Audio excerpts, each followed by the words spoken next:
Hello, this is Ned Williams.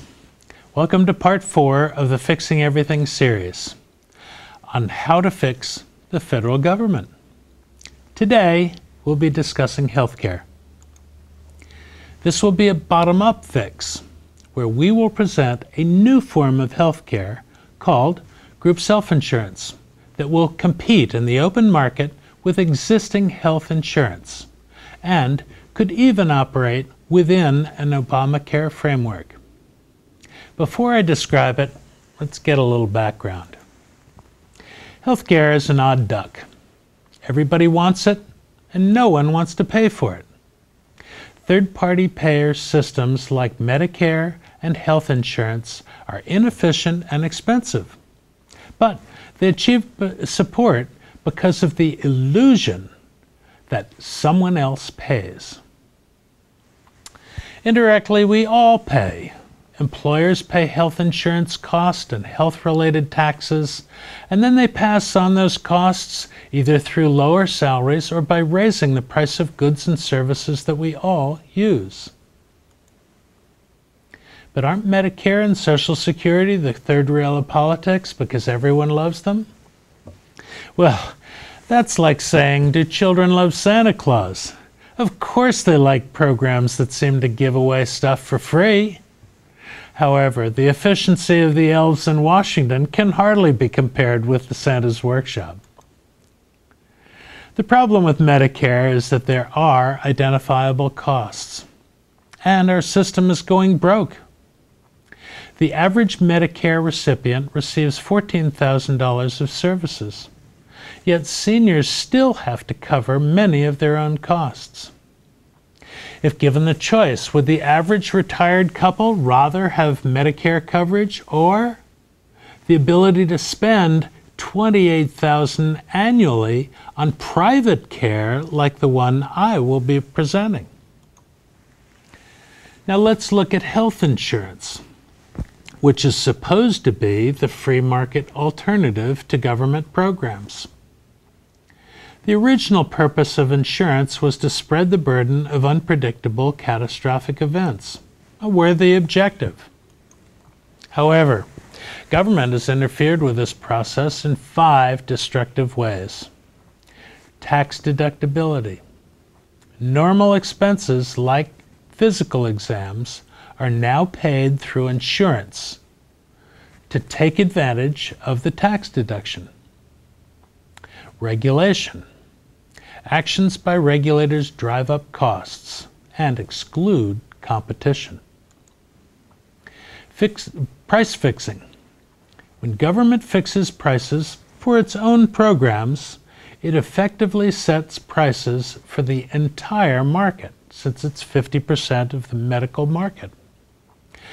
Government's price-fixing measures require that doctors follow accepted procedures, which halts innovation.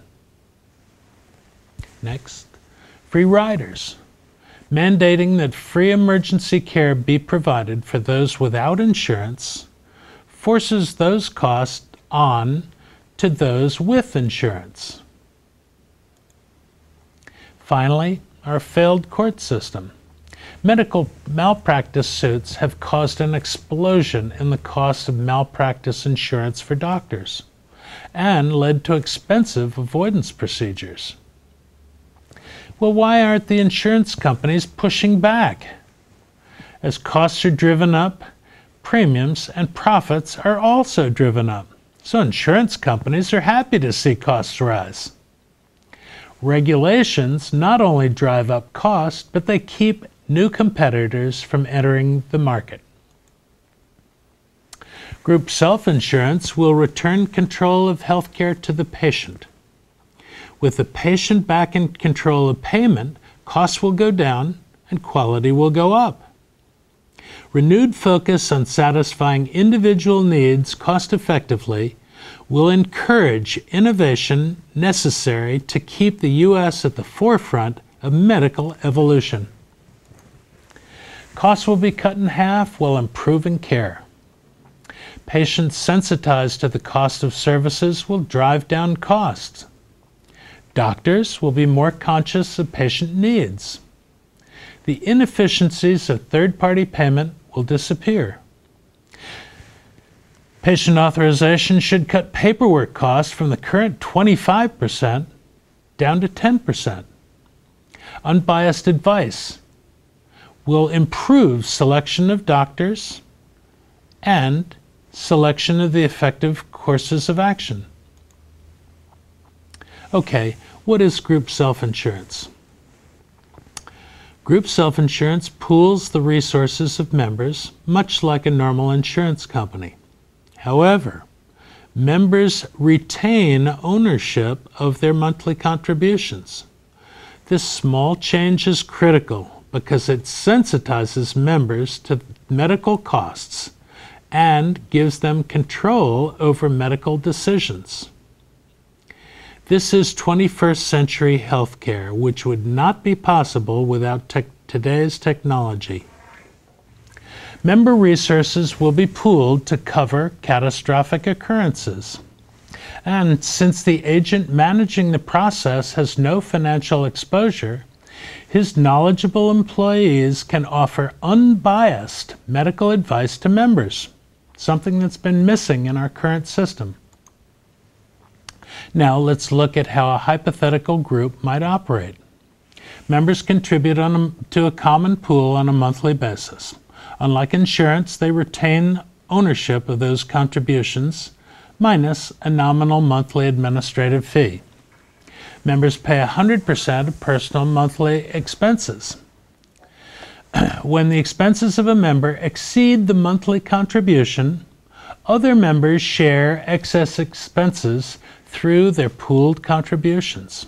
Here's an example of what a normal month might look like. The member contributes $1,500, from which $50 is deducted for administrative costs. Since the member has no personal medical costs for the month, his only other cost is a shared cost of $400. Therefore, his actual cost for the month is $450.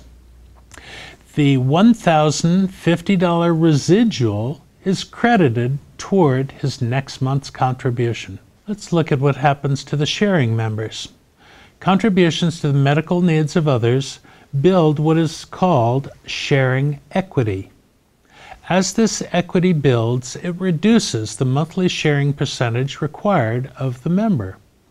As members age, that sharing equity becomes a cushion against advanced age and end-of-life medical requirements.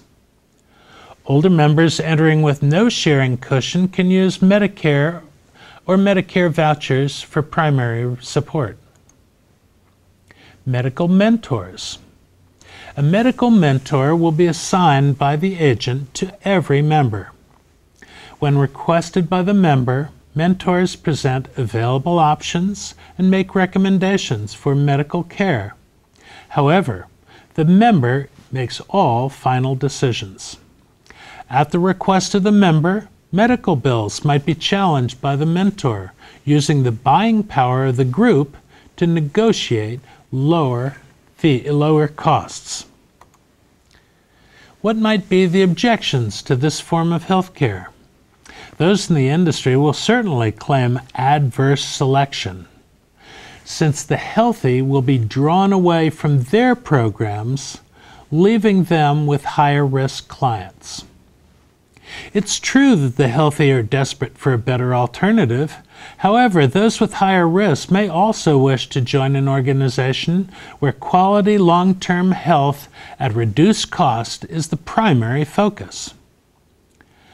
Powerful organizations have achieved regulatory capture of many of the individuals within the regulatory agencies, and they will do whatever they can to stop this paradigm shift in healthcare. Only support from legislators will be powerful enough to overcome intransigent regulators. To sum up, group self-insurance puts the patient back in charge and cuts cost in half while improving care. If regulators allow this new form of health care, the free market will build it. Well, that's it. Let us know what you think.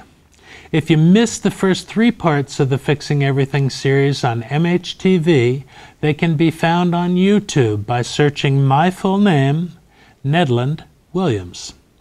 They can also be found on Facebook by searching for the Fixing Everything group. Thanks for everything. See you next time.